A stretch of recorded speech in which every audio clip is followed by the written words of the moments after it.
This video is aimed at professional service technicians and users proficient with mechanical and electrical repairs. Thoroughly test after any repair work. Hi, in this video, we will demonstrate how to remove the compressor if you need to get access to the pressure relief valve, which is located underneath the compressor.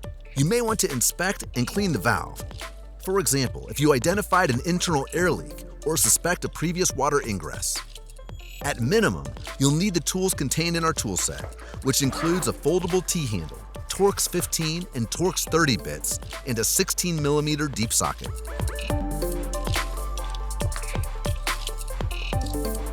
In this video, we will also use power tools to go a bit faster and a torque wrench to tighten the compressor screws to the recommended torque. Let's start by loosening the two large screws that hold the compressor. Use the T-handle with the Torx-30 bit and remove both screws by rotating them counterclockwise.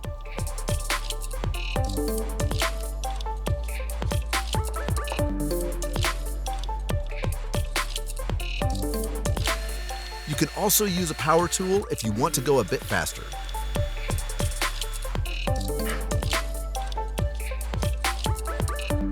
Then, take a Torx-15 screwdriver and remove the platform. Remove all 4 screws that hold the platform. One of them is hidden underneath the warranty label. Lay your AirBuddy on the side and slightly rotate the heatsink to make sure that it doesn't stick to the compressor. You can use a large coin or a similar object.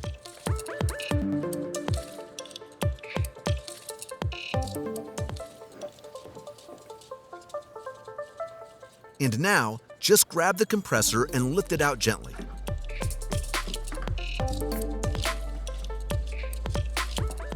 Pull out the siren and lay everything on the side so that you don't twist the wires.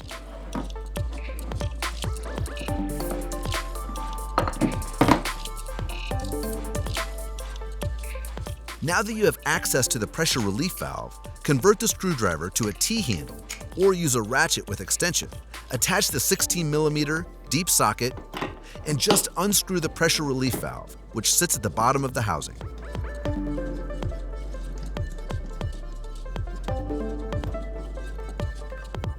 Make sure that you also remove the O-ring, which may sometimes stick inside the housing.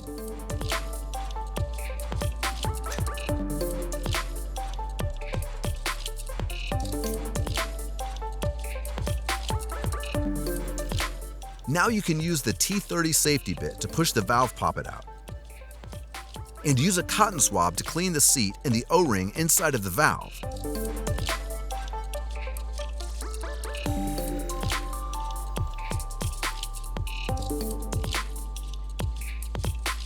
You can also lightly lubricate the cotton swab with silicone O-ring grease.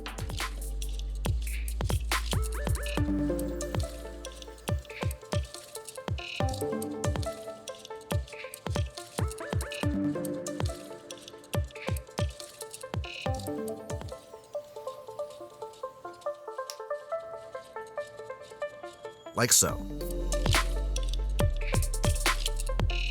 When reassembling the valve, put the main O-ring back and lightly lubricate with silicone grease.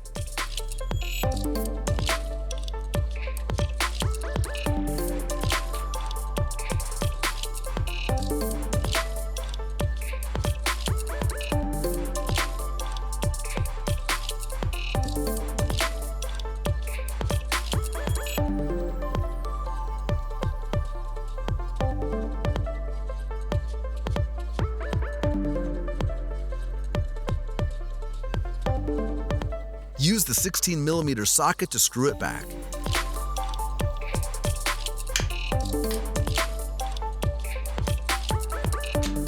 It helps if you hold the housing upside down at the beginning to make sure that the O-ring doesn't fall out.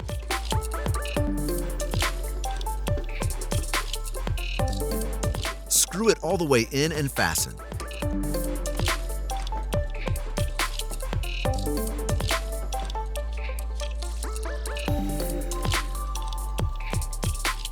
Ideally, you should use a torque wrench that you set to 12 Newton meters.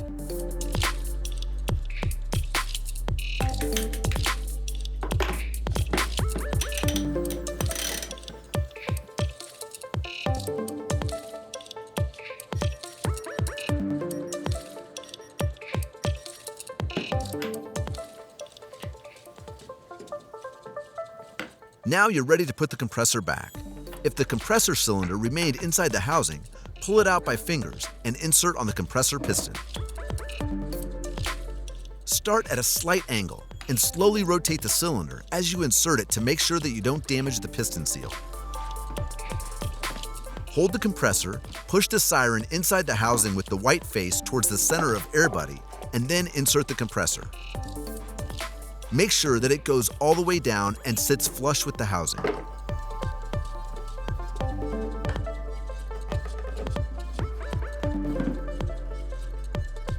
Insert the platform, but don't fasten it yet.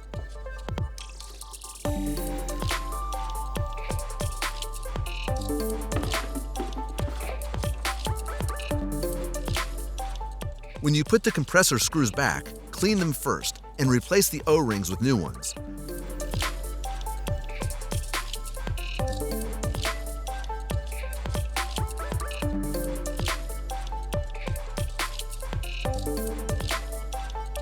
Lubricate them with silicone O-ring grease.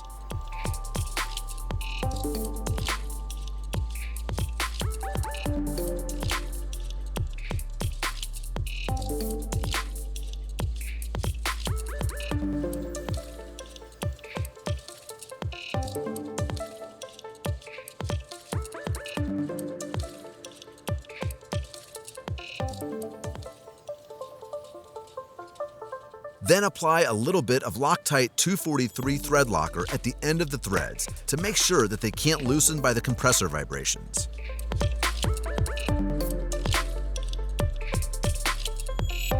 Don't forget to clean the O-ring seats with a cotton swab and check that there is no debris left in there.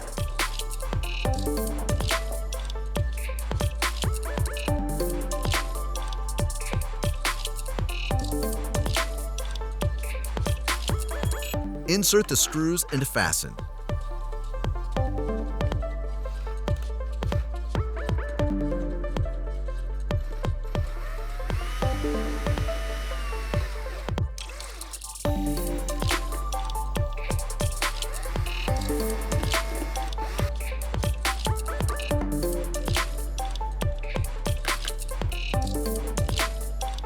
Ideally, you would use a torque wrench that you set to 9 Newton meters.